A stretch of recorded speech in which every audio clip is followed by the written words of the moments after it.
नमस्कार। आज की चर्चा में हम उत्तर प्रदेश के भूगोल का एक बहुत ही दिलचस्प अध्याय देखने वाले हैं। हम बात करेंगे उत्तर प्रदेश की प्रमुख झीलों पर। यह एक पूरी तरह से परीक्षा केंद्रित चर्चा होगी जो खास तौर पर यूपी पुलिस, यूपीएसआई, यूपीपीएससी और लेखपाल जैसी परीक्षाओं के लिए बहुत महत्वपूर्ण है। हमारा लक्ष्य यह है कि झीलों से जुड़े सभी जरूरी तथ्यों को हम इतनी अच्छी तरह समझ लें कि परीक्षा में कोई भी सवाल न छूटे। जी ब्रजमोहन सर, और जैसा कि हम जानते हैं, ये झीलें सिर्फ भूगोल का हिस्सा नहीं है, ये पर्यावरण और अर्थव्यवस्था से भी जुड़ी हैं। बिल्कुल। तो चलिए इस सफर को शुरू करते हैं। चलो दीक्षा, अब पहली स्लाइड देखते हैं। दीक्षा, इस स्लाइड पर देखिए, एक तराजू का चित्र है। इसके एक पल्ले में ज्योग्राफी और दूसरे में एग्जाम स्कोर लिखा है और दोनों संतुलित हैं। नीचे एक टेक्स्ट बॉक्स है जिसमें कुछ शब्द हाईलाइट किए गए हैं। इसमें बताया गया है कि उत्तर प्रदेश की झीलें केवल प्राकृतिक धरोहर नहीं है, बल्कि ये सिंचाई, पेयजल, जैव विविधता यानी बायोडाइवर्सिटी और पर्यटन के भी प्रमुख केंद्र हैं। और यूपीजी के सेक्शन में यह भूगोल और पर्यावरण दोनों विषयों को कवर करता है। इसीलिए ये एक हाई स्कोरिंग टॉपिक बन जाता है। ब्रजमोहन सर, इसे हाई स्कोरिंग टॉपिक क्यों कहा गया है? अच्छा सवाल है दीक्षा। देखिए, ऐसा इसलिए है क्योंकि झीलों से जुड़े सवाल भूगोल और पर्यावरण दोनों से पूछे जाते हैं। तो इस एक टॉपिक को तैयार करने से आप एक तरह से 2 सेक्शन के लिए अंक सुरक्षित कर सकती हैं। अच्छा ब्रजमोहन सर, यहाँ हाई स्कोरिंग टॉपिक शब्द को हाईलाइट भी किया गया है। ये परीक्षा के लिए जरूरी लग रहा है। के नजरिए से भौगोलिक और पर्यावरणीय दोनों महत्व रखती हैं। चलो दीक्षा, अब अगली स्लाइड पर चलते हैं। अब हम झीलों के वर्गीकरण को समझेंगे। इस स्लाइड पर 4 बॉक्स हैं: प्राकृतिक झीलें, कृत्रिम झीलें, गोखुर झीलें और आर्द्र भूमि यानी natural lakes, artificial lakes, oxbow lakes और वेटलैंड्स। हर बॉक्स में एक चित्र और उसका विवरण है। तो देखिए, प्राकृतिक झीलें वो हैं जो भूवैज्ञानिक मतलब जियोलॉजिकल गतिविधियों से अपने आप बनती हैं। कृत्रिम झीलें मानव निर्मित जलाशय हैं जो सिंचाई या जल भंडारण के लिए बनाए जाते हैं। गोखुर झीलें तब बनती हैं जब नदियां अपना रास्ता बदलती हैं और तलछट जमा हो जाता है। और आर्द्र भूमि यानी वेटलैंड्स प्रवासी पक्षियों और जलीय जीवन के लिए बहुत महत्वपूर्ण पारिस्थितिक तंत्र हैं। ब्रजमोहन सर, गोखुर झीलें और प्राकृतिक झीलों में मुख्य अंतर क्या है? दलने से ही बनती हैं, जबकि कोई भी प्राकृतिक झील किसी भी सामान्य भूवैज्ञानिक गतिविधि का नतीजा हो सकती है। तो संक्षेप में कहें, झीलों को उनकी निर्माण प्रक्रिया के आधार पर इन 4 मुख्य श्रेणियों में बांटा जा सकता है। चलो दीक्षा, अब अगली स्लाइड देखते हैं। अब हम उत्तर प्रदेश की एक बहुत ही महत्वपूर्ण झील के बारे में जानेंगे। इस स्लाइड में रिहंद बांध का एक 3D मॉडल है और गोविंद बल्लभ पंत सागर के बारे में एक सूचना बॉक्स है और मैप आइकन से इसके स्थान को भी दर्शाया गया है। तो इसका नाम है गोविंद बल्लभ पंत सागर, स्थान है पिपरी, सोनभद्र में। ये उत्तर प्रदेश और मध्य प्रदेश की सीमा पर है और प्रमुख तथ्य ये है कि यह भारत की सबसे बड़ी कृत्रिम झील है। इसका निर्माण रिहंद बांध के जलाशय के रूप में किया गया था और इसका इस्तेमाल बिहार के कुछ क्षेत्रों में सिंचाई के लिए भी होता है। नहीं दीक्षा, जैसा कि इस स्लाइड में साफ साफ लिखा है, यह उत्तर प्रदेश और मध्य प्रदेश की सीमा पर स्थित है। ठीक है सर। ब्रजमोहन सर, नीचे पीले रंग की पट्टी में एक सीधा प्रश्न और उत्तर दिया गया है। ये परीक्षा के लिए बहुत महत्वपूर्ण लग रहा है। बिल्कुल दीक्षा, ये एक सीधा तथ्यात्मक प्रश्न है जो अक्सर परीक्षाओं में पूछा जाता है। प्रश्न है, भारत की सबसे बड़ी मानव निर्मित झील कौन सी है? और इसका उत्तर है गोविंद बल्लभ पंत सागर। तो हमें याद रखना है कि गोविंद बल्लभ पंत सागर भारत की सबसे बड़ी कृत्रिम झील है जो सोनभद्र में रिहंद बांध पर स्थित है। चलो दीक्षा, अब आगे बढ़ते हैं। कृत्रिम झील के बाद अब बात करते हैं सबसे बड़ी प्राकृतिक आर्द्र भूमि की। इस स्लाइड में एक झील के ऊपर उड़ते हुए पक्षियों का एक सुंदर चित्र है और बखीरा झील के बारे में जानकारी वाला एक बॉक्स है। इसका नाम है बखीरा झील यानी बखीरा झील। ये संत कबीर नगर में है और खास बात यह है कि यह उत्तर प्रदेश की सबसे बड़ी प्राकृतिक बाढ़ मैदान आर्द्र भूमि है, मतलब largest natural flood plain wetland. सर्दियों में साइबेरिया से आने वाले प्रवासी पक्षियों का ये एक बहुत बड़ा केंद्र है और इसे हाल ही में रामसर स्थलगृह घोषित किया गया है। सर, क्या ये सिर्फ एक झील है या कुछ और भी है? अच्छा सवाल है दीक्षा। जैसा कि नीचे पट्टी में लिखा है, बखीरा झील पूर्वी उत्तर प्रदेश की सबसे बड़ी झील होने के साथ साथ एक महत्वपूर्ण पक्षी अभयारण्य भी है। जी ब्रजमोहन सर, नीचे दी गई ये पीली पट्टी वाली जानकारी भी परीक्षा के लिए महत्वपूर्ण लग रही है। हाँ दीक्षा, यह तथ्य कि यह सबसे बड़ी झील और एक पक्षी अभ्यारण्य दोनों है, इसे परीक्षा के लिए और भी खास बना देता है। तो संक्षेप में, बखीरा झील जो संत कबीर नगर में है, यूपी की सबसे बड़ी प्राकृतिक आर्द्रभूमि और एक नया रामसर स्थल है। चलो अगली स्लाइड देखते हैं। पिछली स्लाइड में हमने रामसर स्थल का जिक्र किया, अब इसे विस्तार से देखते हैं। दीक्षा, इस स्लाइड में उत्तर प्रदेश का एक नक्शा है जिसमें 10 स्थान चिन्हित हैं और दाईं ओर उन 10 अंतर्राष्ट्रीय महत्व की आर्द्रभूमियों की सूची दी गई है। तो ये 10 रामसर स्थल हैं: ऊपरी गंगा नदी, नवाबगंज, सांडी, समसपुर, समान, पार्वती अर्गा, सरसई नावर, सूर सरोवर, हैदरपुर और बखीरा वन्यजीव अभ्यारण्य। सर, इस सूची में बखीरा वन्यजीव अभ्यारण्य को हाईलाइट क्यों किया गया है? दीक्षा, क्योंकि यह सबसे हाल ही में मतलब लेटेस्ट घोषित रामसर स्थल है, जैसा हमने पिछली स्लाइड में पढ़ा था, इसलिए यह विशेष रूप से महत्वपूर्ण है। अच्छा, ब्रिजमोहन सर, नीचे पीली पट्टी में परीक्षा में पूछे जाने वाले प्रश्नों का एक उदाहरण भी दिया गया है। ये बहुत उपयोगी जानकारी है। बिल्कुल दीक्षा, परीक्षा में अक्सर ये पूछा जाता है कि कौन सा पक्षी विहार एक रामसर स्थल है या इनमें से कौन यूपी में रामसर स्थल नहीं है, इसलिए ये पूरी सूची याद रखना अनिवार्य हो जाता है।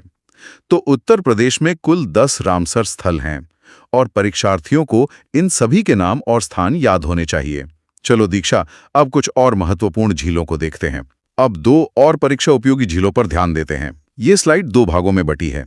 एक तरफ कीठम झील यानी सूर सरोवर और दूसरी तरफ रामगढ़ ताल की जानकारी है। दोनों के साथ संबंधित आइकन भी हैं। तो पहले कीठम झील, ये आगरा में स्थित है। यहाँ 106 से ज्यादा प्रजाति के प्रवासी पक्षी आते हैं। इसका संबंध सूरदास से होने के कारण इसे सूर सरोवर भी कहा जाता है और ये एक महत्वपूर्ण रामसर स्थल भी है। दूसरी तरफ है रामगढ़ ताल, ये गोरखपुर में है। ये राप्ती नदी के पुराने मार्ग पर बना एक विशाल ताल है। प्राचीन काल में इसका नाम रामग्राम था और अब ये एक प्रमुख पर्यटन केंद्र बन गया है, जिसे पूर्वांचल का मरीन ड्राइव भी कहते हैं। सर, रामगढ़ ताल का पूर्वांचल का मरीन ड्राइव बनना इसकी किस विशेषता को दर्शाता है? ये दर्शाता है दीक्षा कि अब ये सिर्फ एक ताल नहीं है, बल्कि एक प्रमुख पर्यटन केंद्र, एक टूरिस्ट हब के रूप में विकसित हो गया है। तो संक्षेप में, कीठम झील का रामसर स्थल होना और रामगढ़ ताल का एक प्रमुख पर्यटन केंद्र होना, ये दोनों बातें महत्वपूर्ण हैं। चलो दीक्षा, अब अगली स्लाइड पर चलते हैं। अब कुछ ऐसी झीलों की बात करते हैं जिनका ऐतिहासिक और सांस्कृतिक महत्व है। स्लाइड पर 2 बॉक्स हैं, एक चितौरा झील के लिए जिसके साथ तलवारों का आइकन है और दूसरा सुराहा ताल के लिए जिसके साथ नदी के घुमावदार आइकन है। तो पहले है चितौरा झील, ये बहराइच में है। ये महाराजा सुहेलदेव और सैयद सालार मसूद के बीच हुए युद्ध की रणभूमि थी। ये कुटिला नदी का उद्गम स्थल भी है और महर्षि अष्टावक्र के आश्रम से भी संबंधित है। दूसरी ओर है सुराहा ताल, जो बलिया में है। ये गंगा नदी के विसर्पण यानी मियांडरिंग से बनी एक गोखुर झील, एक ऑक्सबो लेक है। ये कठिया नाला के माध्यम से गंगा से जुड़ी हुई है और सुराहा ताल पक्षी अभ्यारण्य के लिए प्रसिद्ध है। सर, चितौरा झील का क्या क्या ऐतिहासिक महत्व है? दीक्षा, स्लाइड के अनुसार इसका 3 गुना महत्व है। 1, ये महाराजा सुहेलदेव की युद्ध भूमि है। 2, ये कुटिला नदी का उद्गम स्थल है। और 3, ये महर्षि अष्टावक्र के आश्रम से संबंधित है। जी सर। ब्रजमोहन सर, इन दोनों झीलों के विवरण में कई बिंदु पीले रंग से हाईलाइट किए गए हैं। ये सभी परीक्षा के लिए महत्वपूर्ण लग रहे हैं। हाँ दीक्षा, ये सभी हाईलाइट किए गए बिंदु सीधे प्रश्न बन सकते हैं, जैसे कि कुटिला नदी का उद्गम कहाँ है या सुराहा ताल किस प्रकार की झील है। तो संक्षेप में, चितौरा झील ऐतिहासिक रूप से और सुराहा ताल भौगोलिक रूप से परीक्षा के लिए महत्वपूर्ण है। चलो अब कुछ और प्रमुख झीलों की सूची देखते हैं। अब हम 2 स्लाइड्स में एक सारणी के माध्यम से कई अन्य झीलों और उनके जिलों को जानेंगे। इन स्लाइड्स पर तालिकाओं में झील या ताल का नाम, जिला और महत्वपूर्ण तथ्य दिए गए हैं। तो पहली सूची में है करेला व इतौजा झील लखनऊ में, फिर है फुलहर झील पीलीभीत में, शुक्रताल मुजफ्फरनगर में, देवरिया ताल कन्नौज में, बड़ा ताल शाहजहांपुर में, मोती झील कानपुर और रामपुर दोनों में है और शेखा झील अलीगढ़ में है। इसमें फुलहर झील पर विशेष ध्यान देना है, जो गोमती नदी का उद्गम स्थल है। सिर्फ फुलहर झील के आगे अति महत्वपूर्ण क्यों लिखा है? क्योंकि दीक्षा, ये गोमती नदी का उद्गम स्थल है और नदियों के उद्गम स्थल परीक्षाओं में अक्सर पूछे जाते हैं। जी, ब्रजमोहन सर, फुलहर झील वाला बिंदु एक पीले बॉक्स में हाईलाइट किया गया है। ये निश्चित रूप से याद रखना होगा। बिल्कुल। अब दूसरी सूची देखते हैं। इसमें है नवाबगंज झील उन्नाव में, औंधीताल वाराणसी में, मदन सागर और बेला सागर ये दोनों महोबा में हैं, लक्ष्मी ताल और बरुआ सागर ताल ये दोनों झांसी में हैं, और राजा का बांध सुल्तानपुर में है। इन तालिकाओं से झीलों को उनके जिलों और विशेष तथ्यों के साथ मिलाना सीखना बहुत जरूरी है। अब कुछ विशेष परीक्षा उपयोगी निकात देखते हैं। ये स्लाइड परीक्षा के लिए सबसे महत्वपूर्ण तथ्यों का एक सारांश है। इस पर 4 अलग-अलग रंग के बॉक्स हैं: अपडेट, वार्निंग, लिंक और फैक्ट। तो पहला है अपडेट। नवाबगंज पक्षी विहार का नया नाम शहीद चंद्रशेखर आजाद पक्षी विहार है। दूसरा है वार्निंग। भीमताल उत्तर प्रदेश में नहीं, उत्तराखंड में स्थित है। ये विकल्प अक्सर कंफ्यूज करने के लिए दिया जाता है। तीसरा है लिंक। गोमती नदी का उद्गम पीलीभीत जिले की फुलहर झील से होता है। और चौथा है फैक्ट। सबसे बड़ी कृत्रिम झील गोविंद बल्लभ पंत सागर है और सबसे बड़ी प्राकृतिक आर्द्र भूमि बखीरा झील है। सर, भीमताल के बारे में चेतावनी क्यों दी गई है? दिशा नकारात्मक मार्किंग से बचने के लिए है। कई छात्र गलती से भीमताल को उत्तर प्रदेश का हिस्सा मान लेते हैं, जबकि ये उत्तराखंड में है। समझ गई सर। ब्रजमोहन सर, ये पूरी स्लाइड ही एक तरह का एग्जाम अलर्ट है। इसमें दिए गए सभी तथ्य बहुत महत्वपूर्ण हैं। हाँ दीक्षा, ये स्लाइड उन गलतियों से बचने में मदद करती है जो छात्र अक्सर करते हैं और सबसे महत्वपूर्ण तथ्यों को एक साथ प्रस्तुत करती है। तो इन 4 बिंदुओं को अपडेट, वार्निंग, लिंक और फैक्ट याद रखना बहुत जरूरी है। चलो अब एक छोटा सा अभ्यास करते हैं। अब तक जो हमने सीखा है उसका अभ्यास करते हैं। स्लाइड पर सही जोड़ी का मिलान करें का एक अभ्यास है। कॉलम ए में झीलों के नाम है और कॉलम बी में जिलों के नाम। मैं एक एक करके मिलान करूंगा। पहली है बखीरा झील, इसका सही मिलान है संत कबीर नगर। दूसरी कीठम झील, यह है आगरा में। तीसरी रामगढ़ ताल, इसका सही जिला है गोरखपुर। चौथी है सुरहा ताल, यह है बलिया में। और 5वीं फुलहर झील, यह है पीलीभीत में। जी सर। इस तरह के मैच द फॉलोइंग प्रश्न परीक्षाओं में आम हैं, इसलिए यह अभ्यास महत्वपूर्ण है। चलो अब आखिरी स्लाइड पर चलते हैं जो हमें सफलता का सूत्र बताएगी। अंत में देखते हैं कि इस पूरे विषय को याद रखने की सबसे अच्छी रणनीति क्या है। स्लाइड पर सफलता का सूत्र यानी फॉर्मूला फॉर सक्सेस नाम का एक फ्लो चार्ट है। इसमें लिखा है झील का नाम प्लस संबंधित जिला प्लस विशेष तथ्य इज इक्वल टू परीक्षा में पूरे अंक।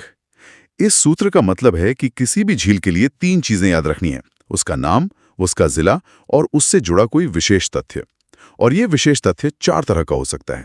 क्या वो पक्षी विहार है, क्या वो रामसर स्थल है, क्या उसका कोई ऐतिहासिक महत्व है, या क्या वो किसी नदी का उद्गम है।